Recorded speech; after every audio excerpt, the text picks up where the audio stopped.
afternoon, ladies and gentlemen. Welcome in het Beursgebouw in cooperation with Passaporta and the Norwegian Embassy and Publishing House Podium. We have today amongst our midst one of the best European writers for the moment and for years to come, hopefully. Welcome, Johan Harstad. Thank you. I would like to start with a very small personal anecdote. It's a short fable about the power of literature.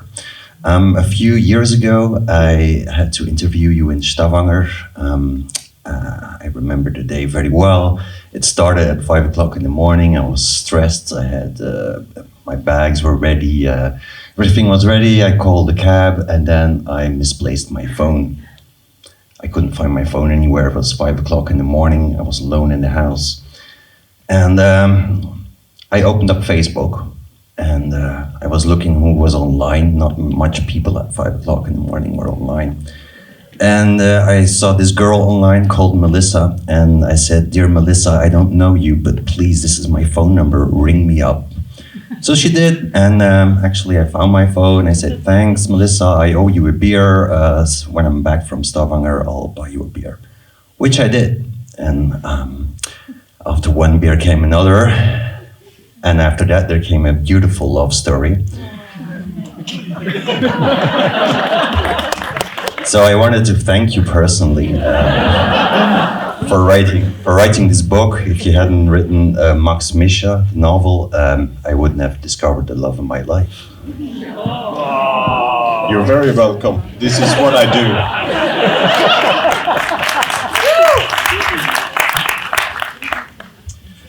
Anyhow, I remember coming to Stavanger, meeting you for the first time. It was very nice. Stavanger plays a big part in your novels. Most of your novels actually start there. You were born there. How was it? What kind of cities, villages is Stavanger? Why is it so important in your novels?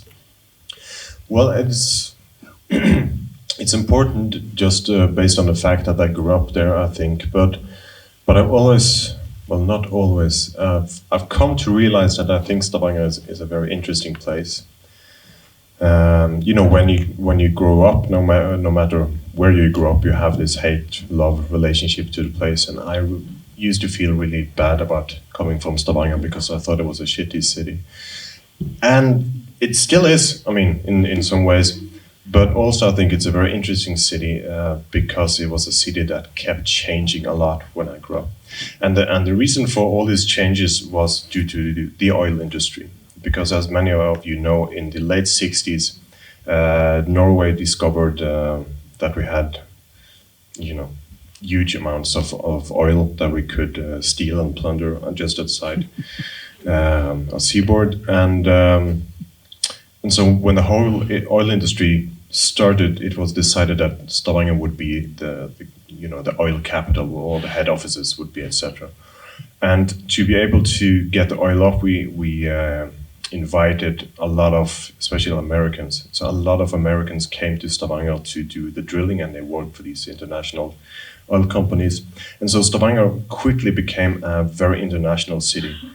In the early 70s, there wasn't a single bar in Stavanger, I think. And the Americans had, they needed a place to drink. They needed a nightclub so they could sleep with women from Stavanger. And we gave them all that. And they needed infrastructure and places to live, etc., etc. So during, the 70s and 80s, when I grew up, Stavanger changed from being a small, small city, fishing city, basically, into a very rich city with a lot of international culture. So I think growing up there and seeing all these changes, but also seeing the things you constantly lost, all these buildings that were torn down to build bigger and better stuff, and all these roads changed and demolished, it gave me a very clear sense of how things tend to disappear. You can't hold on to it, it gets changed. So that made the city special for me. How was it growing up there? You studied there? You discovered books, literature there, or? Yeah, I did. I mean, I lived in Stavanger until I was about 18, and not in the city center, but in the suburbs, which is also one of the things I absolutely loathed and hated when I was growing up. But again, in hindsight, I'm very happy that I came from this very industrial suburb.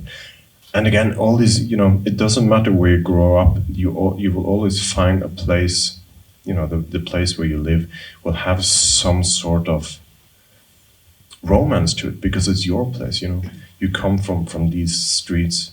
And so the suburb of Faut was where I'm from, really became my whole world. And it wasn't, even if it's not a very pretty place, you don't go there to take pictures. Most people just drive past it on the way to the airport. It still meant the world to me, and it wasn't, when I moved, it wasn't because I had to get away. It was just, there wasn't really much to do there. I couldn't. Stavanger didn't have a university at that time, so I went to Trondheim and then later on to Oslo. But I go back a couple of times a year. How was it to be young and literary ambitious in a town like Stavanger? Did you start, where there was no culture, there was no literary scene? How did you get infected with the literary virus? Well, it would be hard to say that there wasn't any cultural literary scene. I would, on the contrary, say that when I grew up, and especially as a teenager, there were lots of both, which I think was one of the reasons I was able to find my way into literature. For instance, Stavanger had, and I still think to have, the biggest or the second biggest library in the whole of Norway, and we have a lot of libraries. And there were a lot of literary festivals and readings, and different cinemas, and really all you could need. So I think it was a good melting pot for literature. Having said that, none of my friends were very interested in literature. Most of my friends were either in the Boy Scouts or playing soccer or stuff like that, which I had no interest in. So the reason I picked up literature, I'm not, there's 1,000 reasons you start reading and 1,000 reasons you start writing. There were a lot of books in my house, even though my parents were never big readers. My mom read some, my father hated writing, he doesn't even read my novels, which is okay. I'm not really sure what he does for a living as well. We sort of came to an agreement there. Something with cars. And I don't drive a car. But again, and I'm saying looking back at this and that, but that's important. Looking back at growing up in Stavanger, being a reader and then trying to be a writer and trying to be a poet, which I was under the impression that I would become. I'm surprised that I got away with it, because being a teenager and standing out, it's very easy for you to be picked on. And I didn't realize at the time what chance I took being a reading boy and even writing poetry. It would in itself be a reason enough to throw you off a building. But for reasons unknown, all my friends supported me, and I seemed to gain some respect for it. And so then I tried even harder to become a writer. It became my persona in a way. And I had this, I made this small, publishing house thing in my room where I had this old typewriter, and I would type up these poetry collections and create covers and then sell them to friends or random strangers. And I would do like 5 or 10 copies of these. And my father has later told me that he loved in those years falling asleep in the room above to the sound of me hacking away at the typewriter. And so again, that became my persona. And I think between the age of like 15 and 19, I published 73 collections of poetry, which were sold. They weren't, very thick collections, but still. And I already as a teenager started sending stuff into publishing houses, being rejected, of course. Those things must be collector items right now.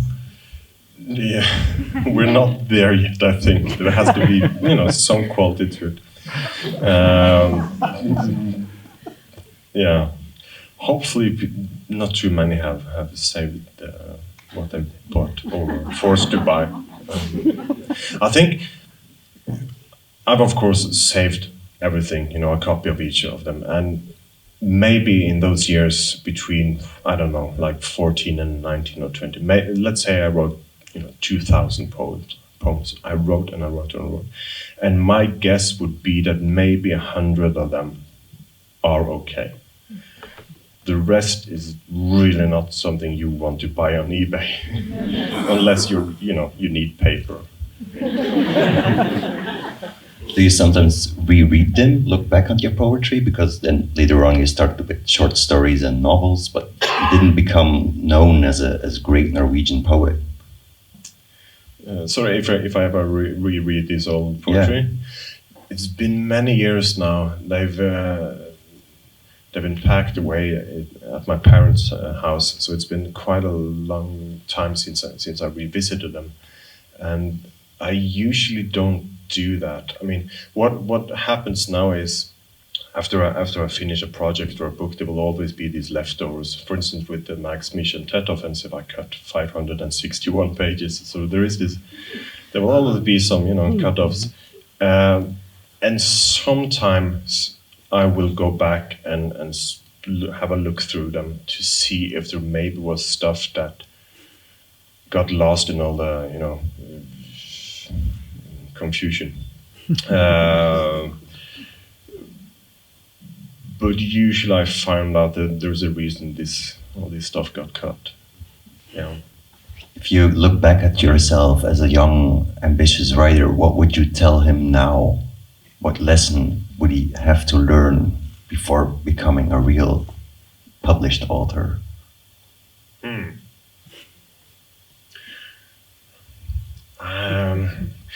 I would be quite afraid, I think, to tell him anything about my life now, because I would have to say something like, you have no idea. You've been invited, to come here. There's more people here than I know. And so I would have been afraid that my younger self would have been a really snotty, stuck-up kid. I don't know. In many ways, I'm very happy that I didn't know too much about what to expect, what to not to expect, how the literary industry works, because that, I think, was an important engine or motor for trying to explore all this stuff and keep going and make the mistakes that ended up being good mistakes, taking chances.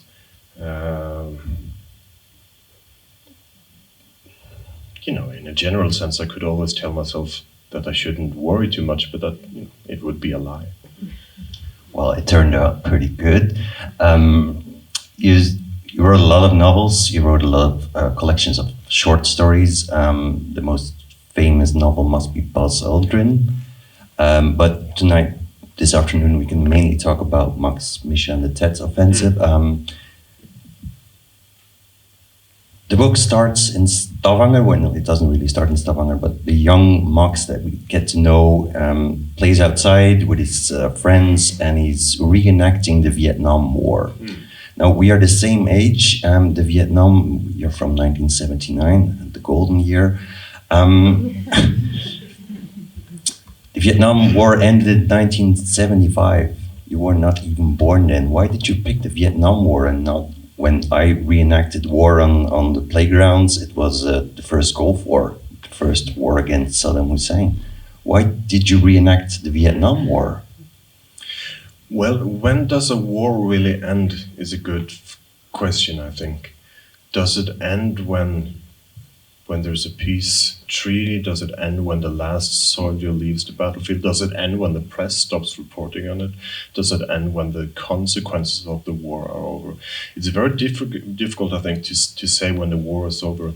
And I've gotten this question quite a lot, and on the one hand, I can understand that people find it kind of strange that I am interested in a war that, at least, from a technical point, because let's not be too difficult, was over. And there's a lot of reasons for that. You know, maybe there was a film I saw at an early age, maybe it was a book I read or something like that. But on the other hand, I grew up in the consequence of the Vietnam War, which were felt all over the Western world. It changed not only America forever, but it also changed, I think, Europe, and I can at least speak for Norway. It changed Norway profoundly, because the anti-Vietnam movement became, you know, the ground foundation for the left-wing, the Marxist-Leninists in Norway. And after the war, it also changed forever Norway's relationship with the US, which had been very, very close, you know, because after Ireland, no country saw a larger percentage of their population migrate to the US than Norway. So we had this very strong relationship with America. And also, after the Second World War, Norway was also one of the country to receive substantial amount of the Marshall Funds to rebuild the country. But the betrayal felt, I think, from the Vietnam War also made Norway, you know, since then Norway's felt like a little brother that can't trust his big brother. And I also, you know, in my school, in my class, I went to school with refugees from Vietnam. So I, from an early age, learned their stories. It was very strange for me that they had two flags, I could remember. One of them told me that, you know, my country has two flags, which was very, very strange for me. And of course, speaking of the South and the North Vietnamese flag. So, in many ways, I feel a certain ownership, I think, to the Vietnam War, because I had to take the consequence of those who came before me. And I had to grow up in a world where there were no, you know, the good and the bad side. Everything was just tangled up. And the whole political system and the whole Cold War and everything, all this had to do, at least in part, with the Vietnam War. But on the third side, if there's such a thing, as a child, I think I mostly found the Vietnam War very, very intriguing, because it was so different from the Second World War, which we grew up with all these stories about, you know, because we all had grandmas and grandpas who had been a part of the war. We saw all these Hollywood films where all the Germans spoke English, but with an accent, you know, because it was so evil. And so when we played war as children, we mostly did that. But at a certain point, I started, you know, sliding some Vietnam stuff in there, which I think all the rest of my friends found very unheimlich, that I suddenly, I had a lot of different equipment from them. Do you remember what the first spark was when you, what was the first idea of writing this novel of Max Mischa? When the first time did the characters appear, or did the story come? Was it a small anecdote? What happened? It's one of those times that I can actually pinpoint the day and date for it, which usually isn't the case. And naturally, it wasn't in any way, shape, or form that the novel was ready when I had this idea. It took me, I think, 3 or 4 years of writing all the stuff that I didn't need, and trial and error and false starts, etc. But the first beginning, the first little notion of what became the book was a day in June, I think, in 2009, and reading an article in the New York Times, which was about the Apthorp building, and how the Apthorp building at that point was almost vacant, because it had been a rent-controlled apartment complex, and now it had been bought by someone from Saudi Arabia or whatever, and they were silently forcing the tenants out by not, doing renovations, etc. And so the article was about this family, including a little kid who used to ride his bike around the empty apartments, almost like, in The Shining, when he goes. And so the first idea was, I want to write a novel that only takes place in this apartment building. I wanted to write a New York novel that never went outside to the street, into the streets of New York. And I remember speaking to my editor about it, and she said, your idea is always that no one should go outside. It never works. So could we please just, let's not go there. And I think the novel grew from there, and possibly shortly after, the second idea was that I wanted to do something with Stavanger and growing up there. And that was also based on another book that came out at that time by a Norwegian that one or two may have heard of, which is called Over Knausgård. And he published the first volume of my struggle, and he was in all the papers, and you couldn't take a pee without him looking up from the bowl itself. And I love Knausgård, and he's a great man and everything, but I felt at that moment that I want to do the absolute opposite, or maybe I should write an autobiographical novel where nothing is true except for the place. So that was also one of the starting points, that I wanted to write about where I came from, but where nothing would be true. So you have a small beginning, but then you have this tremendous novel. What comes next? Do you have to do research? Do you have to start building storylines? Do you lay on a couch a lot doing nothing? There's a lot of couch laying, absolutely. There's a lot of that. There's a lot of just procrastination and doing nothing and doing everything else, because nothing, I think, is harder than starting a book. Finishing a book is fairly easy, but starting it and getting through the first, 2/3 of it is pretty awful. But the way I work is I will usually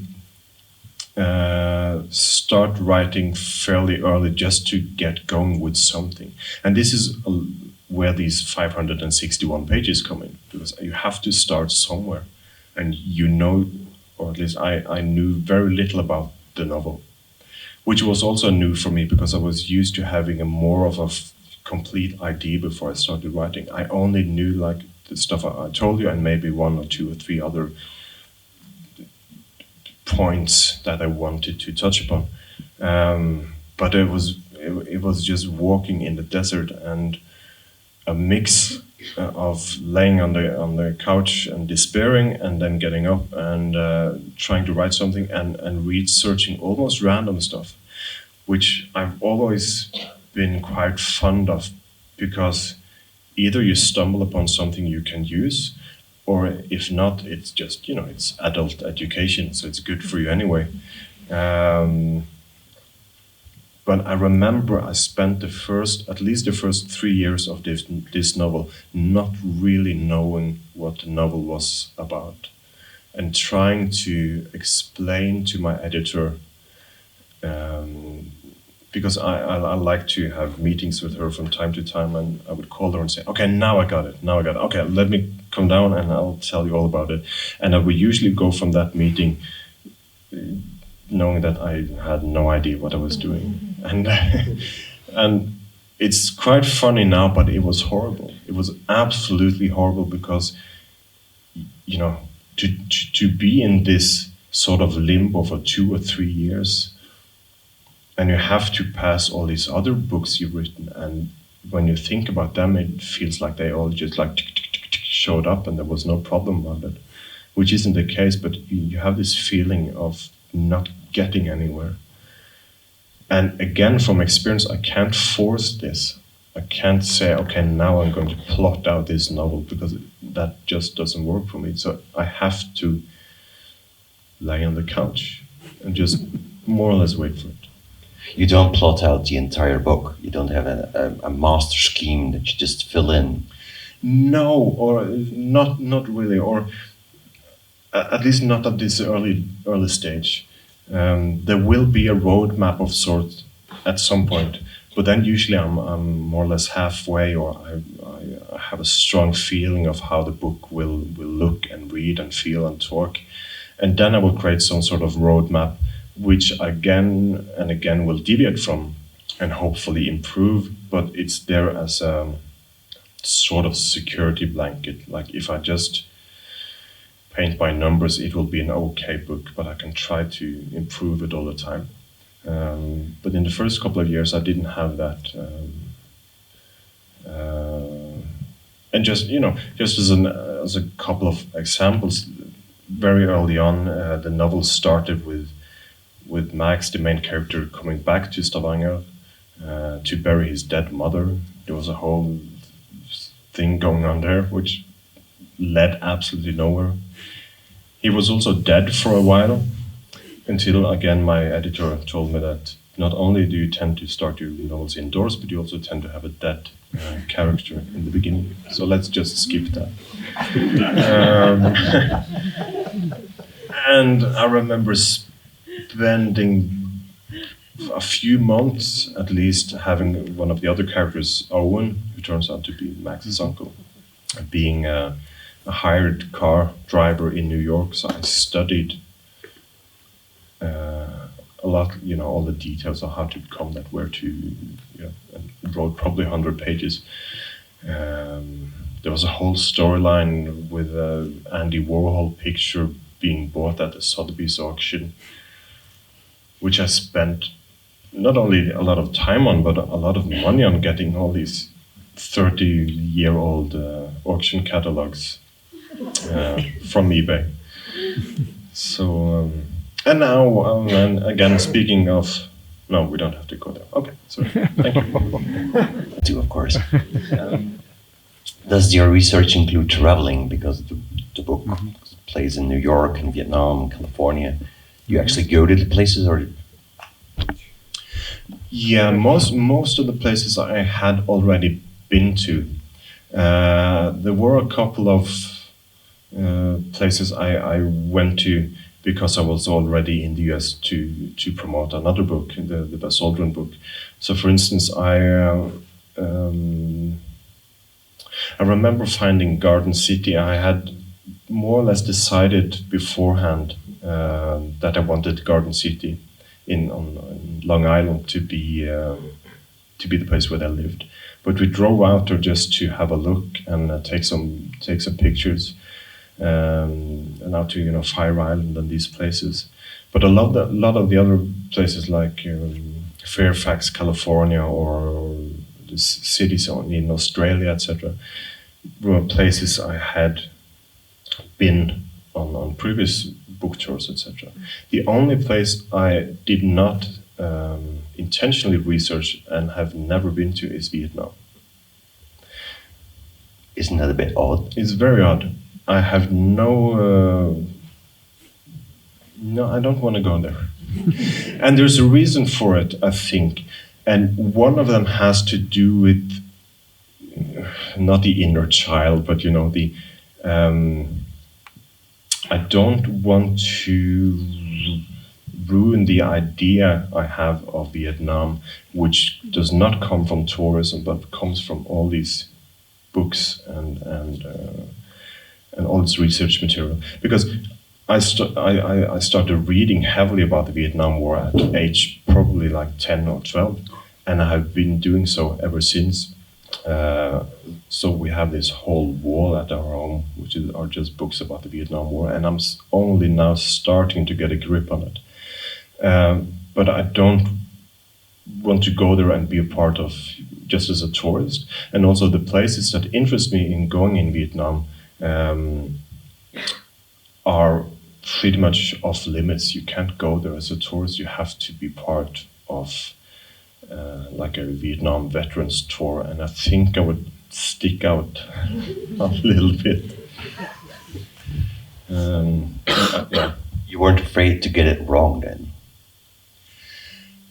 Not really, because there's a lot of, there's a lot of other ways to do it. You can talk to people who's been there, and you can dig quite deep. For instance, I was very set on that Owen would be placed in the fire base Bastogne in close to the A Shau Valley in Vietnam, which is a very unknown fire base in Vietnam, and it was only there for a few years. And I wanted to describe exactly where it is. And lo and behold, there is this book. It's 500 pages long. I can't have sold more than 5 copies, because the only thing it does is list coordinates to different places where American troops were stationed during the Vietnam War, with dates and who was there and etc. etc. So I was able to find that, and I was able to locate old American like combat maps, and okay, this is a place. But again, I could go. I'm not allowed to go into the Osho Valley itself, I think, because it's now considered a holy place due to all the people who were killed there. I can go to where Firebase Bastogne was, but it's just, it's just there's nothing to see there, really. There's nothing left.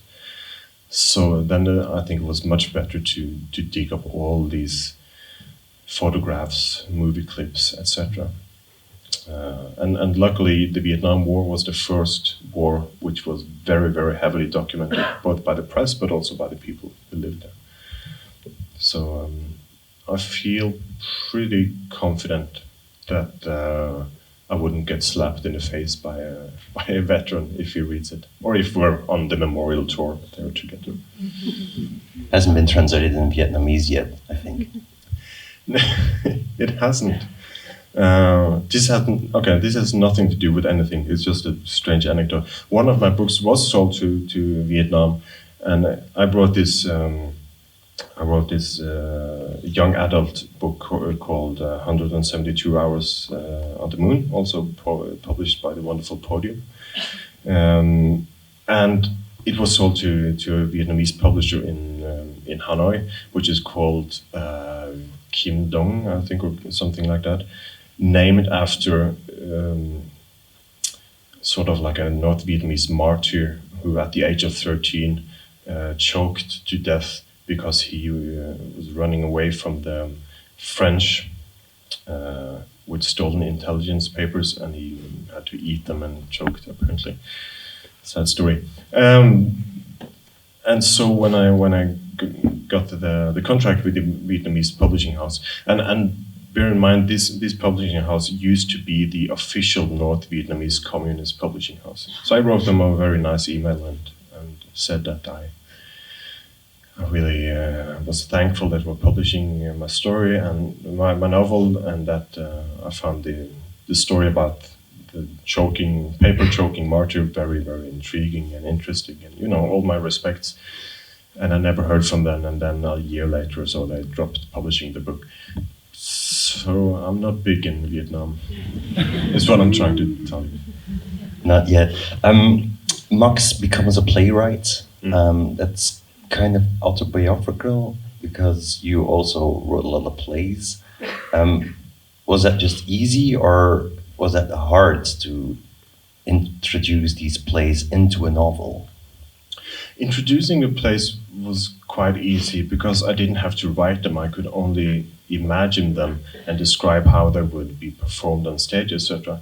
So that was just fun. What was difficult was deciding on having a character that was an artist, and it, as you know, it ended up being not only him but also a few of the other characters in the novel are artists. And I've always been quite suspicious of novel characters being artists, because it's very often just a postulation, is something you say and it doesn't feel right.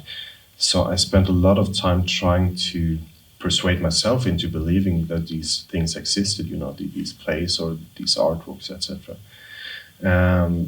But again, the reason for it was building on already accumulated experience from having been an in-house playwright at the National Theatre in 2009. So I got to learn a little bit on how the inner workings of the theatre were and how you would go about creating these things. But writing the plays itself was just loads of fun. Did you actually write the plays as a form of research, or did you just take the best images that you could use in the novel? I more or less just took the best images. One of them, a play called Napoleon Wants to Stay Up a Little Longer, was going into pre-production at the time. But I sort of pulled the project, realizing that it would be much better on paper than in real life. It would be too difficult to create what we wanted to do. And also from a financial standpoint, because it was supposed to, and jump off a lot of Stanley Kubrick's unfinished Napoleon projects. We would have to get a lot of stuff from the Kubrick estate, and we definitely wouldn't have had the money to do that. You never felt the urge to take Maxi's plays and actually put them on the stage? Well, the urge is there, but one of the things I learned, unfortunately, from that year at the National Theatre is that putting up plays is... I don't think it's a thing for me. I love going to the theatre. I love theatre as an art form. I think it's very, very important, a special art form. But I got, I'm sad to say, somewhat disillusioned by that year. And it had to do with the fact that they, and it's not necessarily the National Theatre. I have experience from other theatres as well. They start by telling you that, in the theatre, everything is possible. There's no limits. And then you write whatever you write, and then you run into all these problems. Like, okay, we have to cut this because of funding. It will be too expensive. If the play is too long, you will have to pay people overtime. You can't have these people you already workshop because they are now doing another film somewhere. You'll have both a director and a dramaturgist, and they will fight amongst themselves, and you have nothing to say because they're busy fighting themselves on what to cut. So there's too many people involved and people fighting for positions, etc. I just got very tired of it. I did do one time, more like a black box production at a place actually called Black Box in Oslo, where I was, there were only 3 or 4 of us doing it, and I was basically on the floor, sort of a co-director for it, and that I really liked, being able to be a part of creating this, not just sitting at a computer and sending them the text and they could do whatever they wanted with it. So the idea of writing a lot of plays more or less died by working there. Maybe that was their plan all along, I don't know. But well, it doesn't help if you write a play that's 500 pages long. Yeah, I know. And it's not, since you first mentioned, we should probably say that due to the fact that it told me when I came to the National Theatre that you can do anything you want, I said, okay, I'll do that. And I ended up writing a play that's about 500 pages. And if they had done the full-scale production of it, it would be about 9 hours, I think. And it's about genocide, which is, and it was about the genocide in Rwanda and the war in Bosnia and in Chechnya. And there was some Vietnam stuff as well.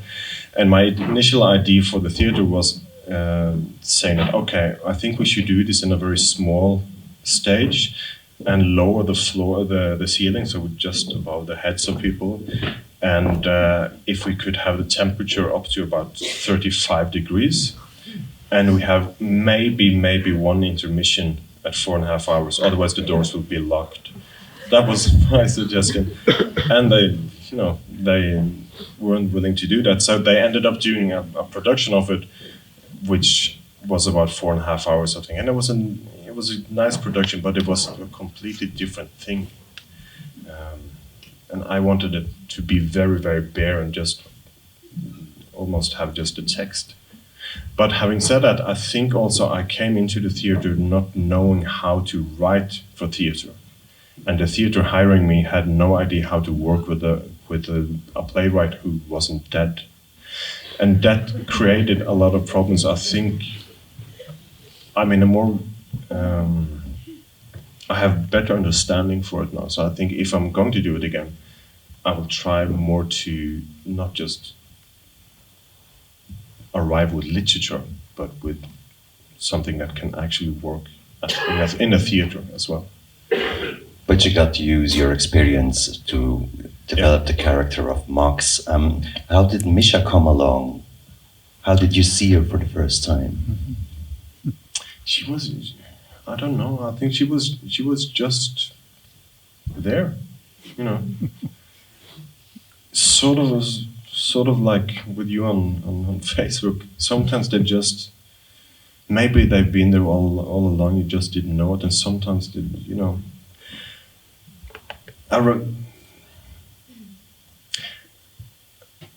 No, I don't know. She's not built after a real life model, or she's not some mystical muse. If so, I'm not going to tell you. Let's just say that the first idea was, I was pretty sure early on that I wanted her to look as Shelley Duvall looked in 1970, which is, you know, as she looks on the cover, which to me is a wonderful picture. I think she looks absolutely beautiful there, but I didn't know anything else until I think I wrote that scene where they actually met. And sometimes that is the big joy of writing, to not know what's going to happen next, and just be open to whatever happens. And also, you know, you can always change it afterwards. But I do remember writing that scene where Max meets Misha for the first time.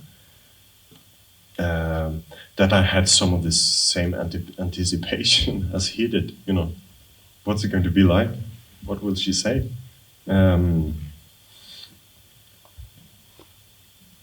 And then, I don't know, this sounds stupid, but she's the one I miss from working with that now. I was just about to ask, you spent a few years with Max, Misha, Owen, Mordecai. You're 2,000 pages approximately, and now they're gone. Do you sometimes miss them? Oh yeah, absolutely. And this, from a professional point of view, finishing a book, and especially this one, just felt like the biggest weight being lifted off my shoulders. Not only because I had told my publisher and my wife and everyone that, okay, we'll be ready by summer or ready by Christmas, and I had to postpone it because it just wasn't ready. And to finally arrive at the moment when there's nothing more to say and you can leave the computer and go out in the sun or whatever, it was a tremendous feeling of relief. And also achievement, I think. At that point, I didn't care if the book was good enough or not. I only knew that I had done the absolute best I could have done all these years, and there was nothing more I could do. But on the other side, as you said, I had lived with these people for quite a few years, and only recently felt that I really knew who they were. And it's strange with writing because you create your own world and your own job. So not only do you lose your friends or loved ones when the book is over, you also lose your job. So in many ways, it's a horrible thing to finish a book because you have nowhere to go, you have nothing to do. And then there's the book launch and everyone is applauding and you just feel miserable because you're through with it. Ever considered writing a sequel? I don't think people can take another 1,000 pages of this. I don't want to outstay my welcome. Better to, buy 2 copies and read it again. Would you mind reading a part? I think you're going to read in Norwegian. Yeah. We'll have the Dutch translation on screen. I don't, maybe a few people know Norwegian in the audience, but we'll just listen to the beautiful sound of the Scandinavian language then. It says, Max says fairly early in the book that the Norwegian language sounds like having gravel in your teeth. So you can just think about that when I'm reading. Where was it? And my apologies in advance for that it sounds like I'm reading for a little while in Norwegian. I just do what I'm told to do. So this is from fairly late in the novel where Max meets Misha after they have been apart for quite some time. So let's just hope that this matches. Okay. Otherwise you just have to wait. Jeg vil bare vite hvor vi står. Det for mye forlangt? Du har vært her lenge. Hun satte seg I stolen ved siden av sengen, tente en sigarett. Jeg ville så gjerne ta på henne, klamre meg til henne, legge meg inntil henne I sengen, og at alt skulle bli som før. Hun var milevis unna, og det var ingen tvil om hvem som hadde overtaket.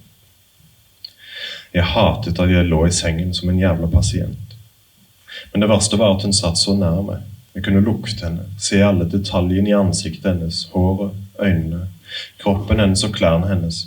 Alt som gjennom årene var blitt automatisert I meg, og som jeg ikke hadde lagt merke til på lang tid. Nå var hun tydeligere enn noen gang, høyoppløst og virkelig, og det gjorde det bare enda mer klart hvor mye som stod på spill, og hva jeg risikerte å miste. Jeg elsket henne mer enn noensinne. Usikker på om det var tiden å si det til henne på. De tynne fingrene hennes, den kanadiske aksangen, særlig når hun sa Toronto, og det hørtes ut som Toronto, eller about, og det hørtes ut som about, og måten hun lo på, og løftet høyre hånd til magen med en karakteristisk knekk I håndleddet, hvis det jeg sa var usedvanlig morsomt.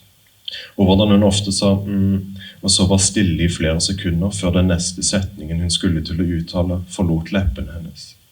Bøkene hun leste og musikken hun hørte på, og t-skjortene hun burde gå med hele tiden. Jeg elsket henne fordi hun smattet når hun spiste, og aldri la merke til at hun hadde mat sittende fast mellom fortennene, og heller ikke ble fornærmet når jeg gjorde henne oppmerksom på det. Jeg elsket henne fordi hun hadde elendig stedsans, og fordi hun sjelden fikk med seg selv de mest elementære sangtekster, og misforstod hele sanger, album, band.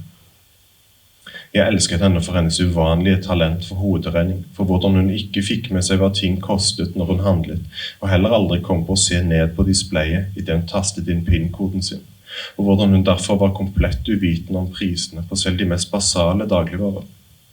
Jeg elsket henne for hvordan hun ikke brydde seg om sokkene var av samme farge eller ei, men likevel insisterte på skotøy av høy kvalitet.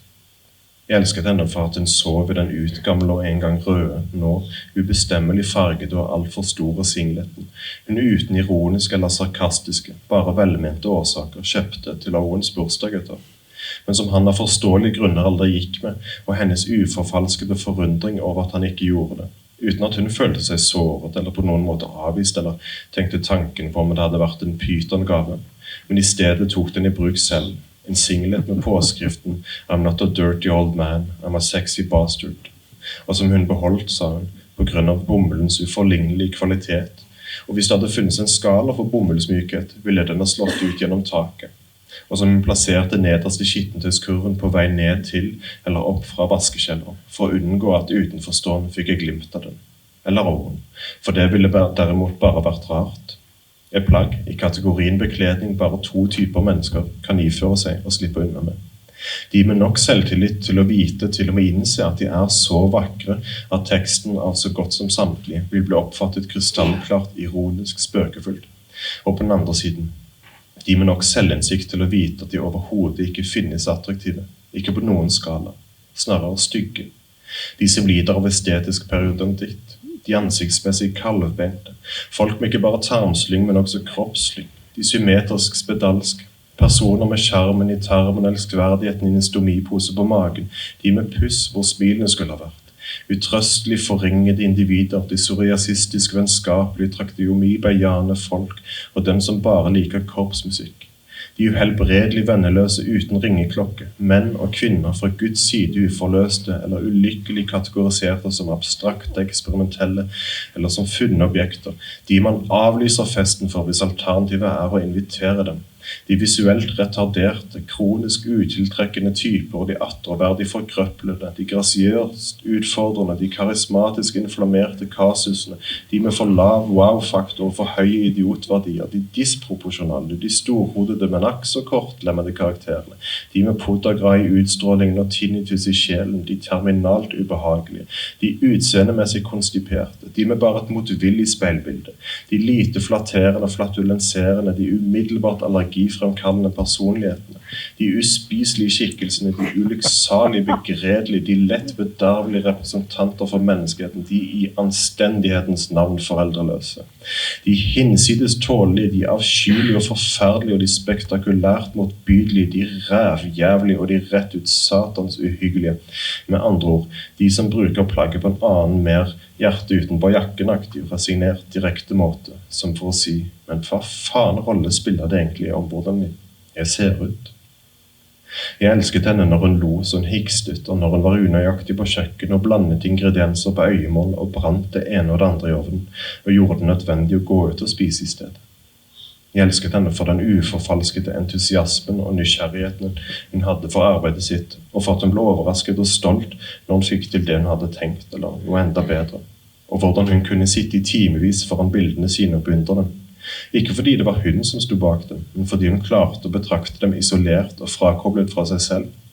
Fordi hun sjelden brukte sminke, og bare brukte noen få minutter til å smelle på når hun egentlig hadde liggende, og hvordan hun fryktløst gikk ut med vått hår, og heller ikke ble syk av det, selv om jeg gikk ved siden av pakket inn i min tunge vinterjakke, skjerf og lue og forede støvler, og likevel ble liggende en halv uke i snufsede feberfantasier og redsel for å pådra meg Bells parese hvis jeg gikk ut i vinden før jeg var blitt helt frisk. Jeg elsket henne fordi hun ikke trodde på gjennomtrekkens farer. Jeg elsket henne fordi hun gjerne spurte om hva klokken var i stedet for å sjekke sin egen telefon, og stort sett ikke ante hva klokken var, eller bommet med en time eller mer hvis hun skulle gjette, men heller aldri hadde kommet for sent til et fly i sitt liv. For hvordan ansiktet hennes vrengte seg når hun gråt og fikk det til å se ut som det fysisk måtte rekonstrueres fra grunnen av. Jeg elsket henne fordi hun forholdt seg nærmest likegyldig til barbering av legger og armhuler i måneder med ærr i, og tok skippertak heller enn å drive ukentlig vedlikehold. Hvordan hun noen ganger fortsatt lignet på Olive Oil og eller Shelley Duvall høsten 1970. Jeg elsket henne for måten hun ikke var tilsnakkende på når hun leste bøker eller aviser i timevis, også et irritasjonsmoment. For måten hun bestandig sveiet fra side til side på når hun sto i kø, som om hun hadde behov for å vise at hun fant ventingen enda mer bedritende enn alle andre i samme situasjon. For den merkelige fransken hennes og for hvordan hun lente seg fremover mot TV-skjermen hvis det hun så var spennende og nikket eller ristet på hodet når hun fulgte debattprogrammer. Alt etter som hun bifalt argumentene eller ei. Jeg elsket henne fordi hun var smartere enn meg, mye smartere, men også mer naiv. For hvordan hun ved flere anledninger hadde sverget aldri noensinne å iføre seg snekkerbukser. Men ved en anledning, som strakte seg over 4 dager den sommeren vi malte huset til foreldrene hennes i Toronto, av praktiske og husfrede økende årsaker, så seg nødt til å iføre seg snekkerbukser. Og dagene hennes var fordelt på 10% maling og 90% vedvarende syting over stekkerbuksens diabolske elendighet. For at hun aldri knyttet igjen morgenkåpen skikkelig, men lot den flagre åpent rundt henne, slik at både det ene og det andre kom til syne. Og jeg sa, du behøver ikke en morgenkåpe, det du er på jakt etter er en kappe. Og hun sa, jeg lufttørker brystene. Og jeg sa, du ammer ikke. Og hun sa, ikke ennå, og vi snakket aldri om å få barn. Thank you.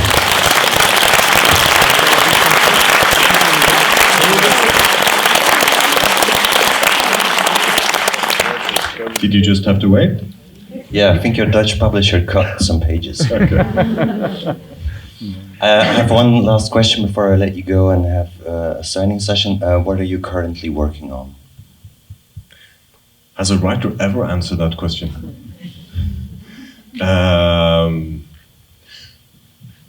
Okay, I'll give you some sort of answer. I'm trying to find my way into a new book, which looks like it could be a novel. I have to stay on the couch for a little bit longer before I found out. But I've also, and I'm sorry my answer's a little bit on the long side. I'll try to keep this on the shorter end of the long. Anyway. Misha, as many of you know if you read the book, is a painter. And when I wrote the book, I digitally made about 60 or 70 of her paintings because I needed them as a visual reference to write about. And we published a box edition of the novel in Norway in 200 copies, where you could also get a hardcover version of these paintings, etc. But they've only existed digitally. But recently I was able to go a little bit further, and so it's an example of art mimicking art, I guess, because I wanted to try silkscreen printing for the longest time, and suddenly I had the opportunity. So I did a small series of silkscreen prints based on art that Misha did. So if you read the novel, she, for instance, does paintings of washing machines. I've been silkscreen washing machines and the map of Norway and helicopters, etc.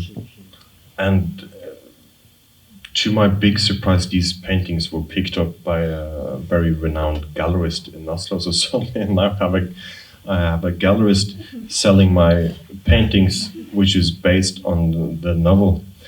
So what I'm trying to tell you, except for the part that you can buy these paintings for a mere 370 euros, is that this is a book that keeps giving, I guess. It was just very strange for me that even though the book is finished, it keeps, I'm still have some connection to it seems, which was great fun for me. Well, good luck, and indeed it is a beautiful gift to mankind. Ladies and gentlemen, give him a round of applause, Johan Harstad. Thank you.